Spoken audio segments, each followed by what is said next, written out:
Mr. Andy over here at the Maricopa Public Library, and thanks for joining us because we are on to our next set of chapter summaries for our program called Off the Page, Book Club for Tweens. For this month, we've been reading Love, Sugar, Magic by MERIANO, kickstarting our celebration of Hispanic Heritage Month. So let's go ahead and do a quick recap of what we have seen so far in our story. So we have Leonora. She's our main character. If you want to see her here on the front page. She has a best friend, Caroline. They live in Rose Hill, Texas, and Leo lives with her family and her sisters. But they're not the most usual kind of family. They are a family of witches, and they have magic. And Leo is starting to discover she's got her own magic powers to grow into. Last set of chapters, we found out that Leo and Caroline started making some love cookies, and that Brent, a boy at school, ate the cookies and now is in love with the entire 6th grade class. So let's find out if Leo can find a solution to the mess that she has found herself in. Before we get into those chapter summaries, let's ask some trivia questions and see if you can answer them while we go through our summaries and our reenactments. So, the first question, what kind of spell was Leo going to do to reverse the love bite spell? Question 2, what did Leo need in order to complete that spell? Number 3, where did Leo and Caroline find Brent since he had been missing for so long? 4, how tall was Brent now? He's growing. And 5, who did Leo ask for help in order to return Brent back to normal size? Let's see if you can follow those questions and answer them as we go through our summaries. Chapter 19, Spiderwebs. With her new spell in mind, Leo tagged along to the bakery Saturday morning. While in the back of the bakery, Leo searched through the wooden cabinets for the ingredients that she was missing for her spell. The honey snare jar recipe, used to attract and trap someone's mushy, gushy feelings, was simpler than the love bites that she had made earlier. She needed to find spider webs and a box of Valentine's Day conversation hearts, which Leo didn't think they sold at the drugstore in November.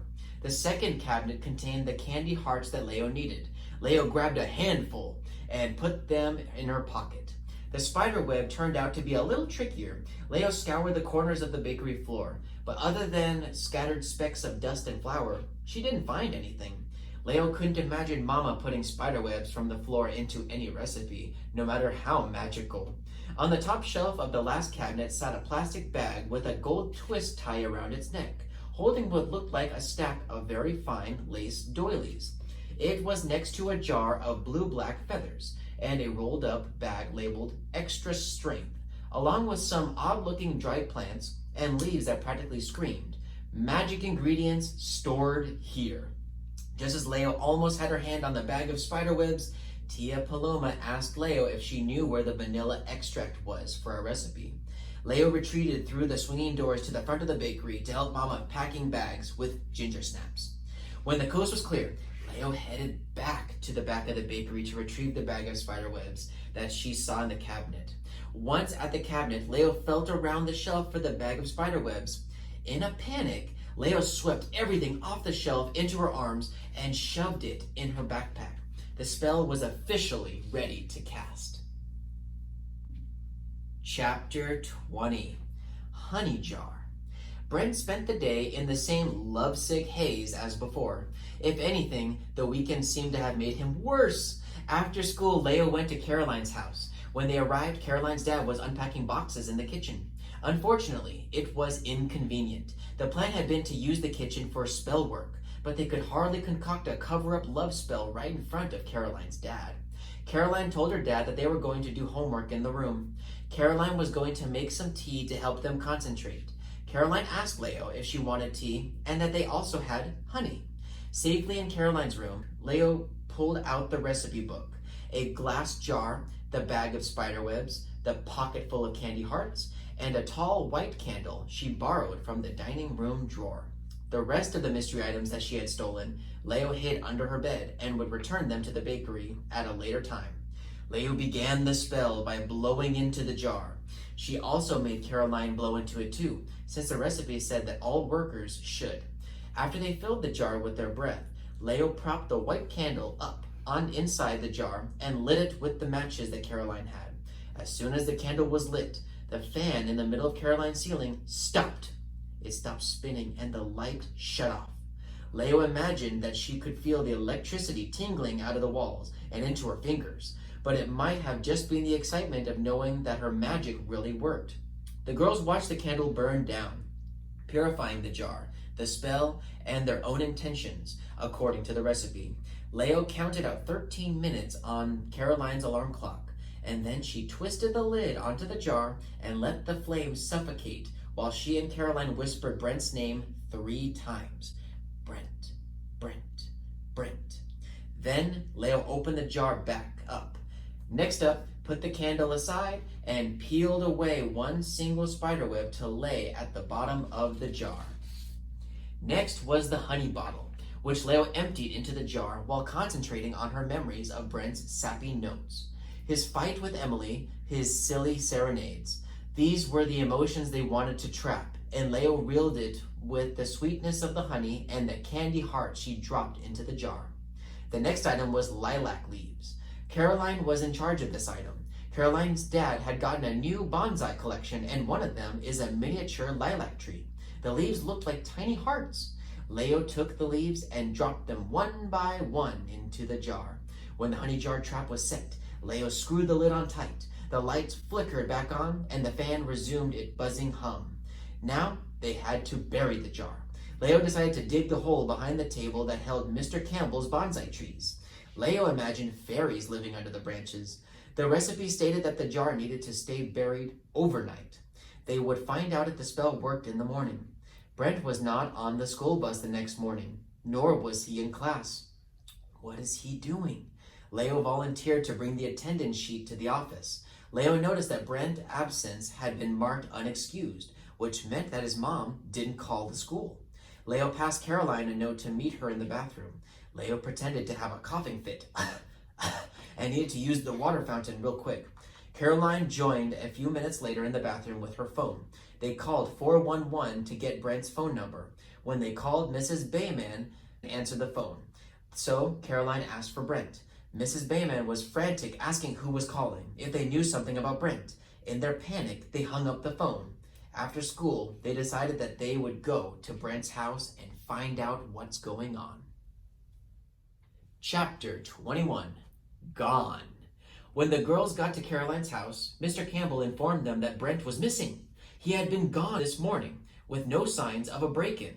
Leo thought that Brent ran away from home after all being confused by so many love spells that Leo casted. Leo hoped that Brent was safe, wherever he was. She hoped he was somewhere, if only she had never tried that horrible honey jar recipe. Leo asked Caroline if they could go to the backyard so that they could dig up the honey jar. Leo didn't know if that would help with finding Brent or not. Inside the jar was a person.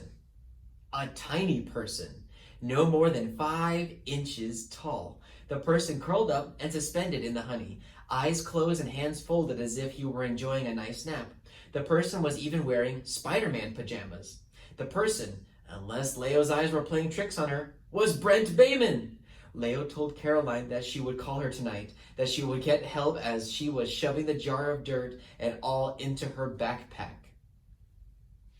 Chapter 22. Out of the jar. When Leo got home, her mama was busy on the phone, and Isabel and Marisol were busy fighting over a pair of tights that Marisol, quote-unquote, borrowed and then ripped. Leo only had to return a wave and ignore a questioning look, and then she was free to dart into her room and close the door. Leo gently lifted the honey jar out of her backpack. Tiny Brent was still sleeping inside. Leo stared in horror and fascination, watching tiny bubbles float up of Brent's open mouth. Finally, like jumping off a diving board, Leo squeezed her eyes shut and twisted off the lid. Pop! The jar snapped open, and the lid wrenched out of Leo's hand and flew a foot into the air. Tiny Brent also flew, luckily not so high that Leo couldn't hold out her hand and catch him. Brent's voice was only a little squeakier and quieter than normal, which meant that his scream was still very loud. Leo told Brent to be quiet, and she would explain everything to him since he was very confused. Brent got a look of himself in a mirror and spat at Leo that she had shrunk him. "How could you shrink me?" He told her she was going to go to jail for shrinking him, and then asked what he was covered in. Leo tried to explain that it was an accident, that she never meant it and it just was honey. Brent couldn't believe that this was happening to him. He dug his fingernails into honey-coated arm in a vicious-looking pinch. He faced the mirror again, waved and made faces, hopped up and down. Leo wondered if the honey had dripped into his brain. "You're supposed to wake up if you look in the mirror during a dream," he finally explained. "You also can't read clocks." He nodded glumly to Leo's alarm clock. "This isn't happening. This isn't happening. Why aren't any of the normal dream tricks working?" Leo told him because he wasn't dreaming. Leo went to the bathroom to get warm water so that Brent could wash all the honey off of him. Once he was all clean, Leo got Brent a washcloth to dry off with and removed the claws off of her big brother doll from her dollhouse and gave them to Brent to wear while his clothes were drying. Leo explained to Brent that she was a witch and had performed magic on him. Brent didn't believe in magic. He thought there was a logical explanation to why he had shrunk. Chapter 23. Emergency. At dinner, Leo did her best to blend in with the wall. After Leo finished her meal quickly and then hid half of her second quesadilla in a napkin to carry back to her room for Brent. "It's as big as I am," Brent called back. Leo couldn't tell if he was complaining or celebrating. Leo needed to use the phone, but Mama was still on it, talking to Tia Paloma about missing items from the bakery. Mama told her that she would ask the girls about it and get back to her. Leo told Caroline that Brent was still small, but alive and eating. He wasn't serenading Leo, so that part of the spell had actually worked. He was no longer in love with the 6th grade class anymore. He was just 5 inches tall. Caroline was putting all of the blame onto Leo, even though she had a part in everything too. Brent wanted to call his mom since Leo had the phone in her room. Brent knew that his mom would be worried about him. Brent had Leo hit *67 first so that the caller ID would come up without a number showing. Brent told his mother not to worry about him, that he was fine. He couldn't tell her where he was or what was going on because it was a secret. Leo knew that she couldn't fix this on her own and went to her sisters, Isabel and Marisol, for their help. Leo knew that she couldn't just blurt out that she had a boy living in her dollhouse. She had to start at the beginning. But where was the beginning of this mess?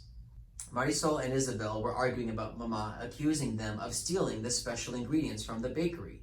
Leo's guilty face let her sisters know that she was the one responsible for the missing ingredients. Leo told Isabel and Marisol that she needed help, that she had a problem, a magic problem, and she needed their help. It was a magic emergency. Leo brought them into her room, but Isabel didn't see any emergencies until Leo asked Brent to come out of his hiding spot. Isabel whipped her head around the room, checking the closet, the space under the bed, even craning her neck to see behind the bedside table. All the places a normal 6th grade boy might be able to hide.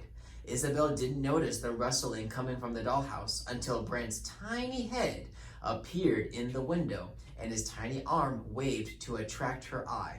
Brent asked Isabel if she was better at the magic stuff than Leo was. He also wanted to know if there was more quesadillas. Chapter 24.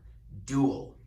Isabel was laughing about the whole situation, even though it wasn't really funny. Marisol came into the room with Senor Gato, their cat.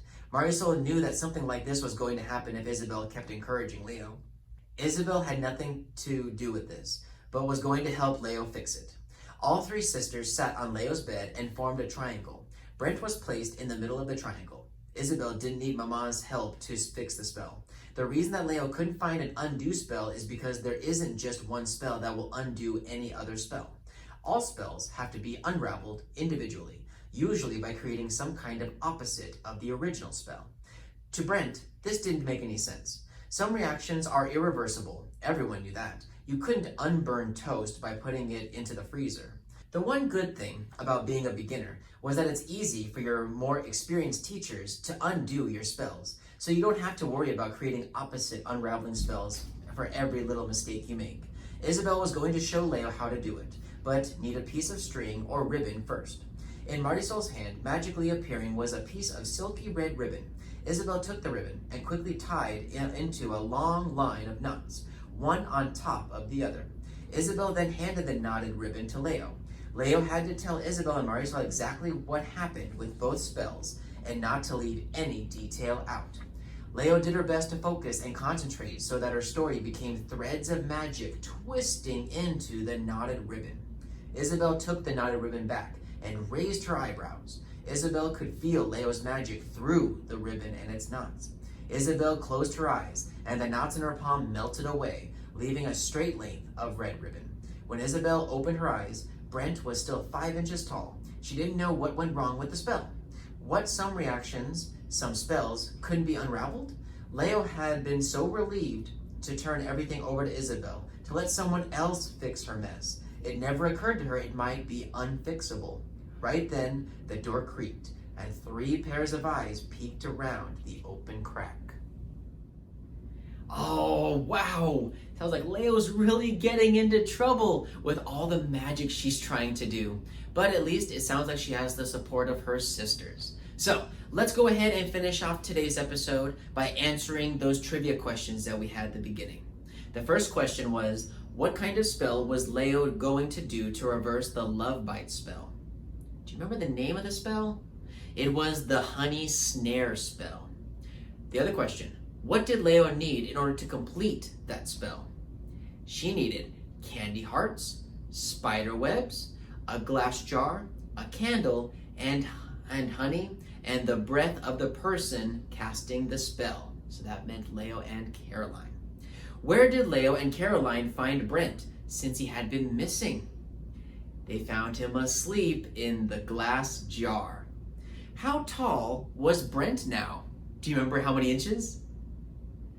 5 inches tall. And lastly, what did Leo ask for help in order to return Brent back to normal size? Who did she ask? She asked Isabel and Marisol. Awesome. Well, let's stay tuned because next week we're going to keep going through more chapters and find out if Leo will ever get out of this magical mess. We'll see you then. Bye.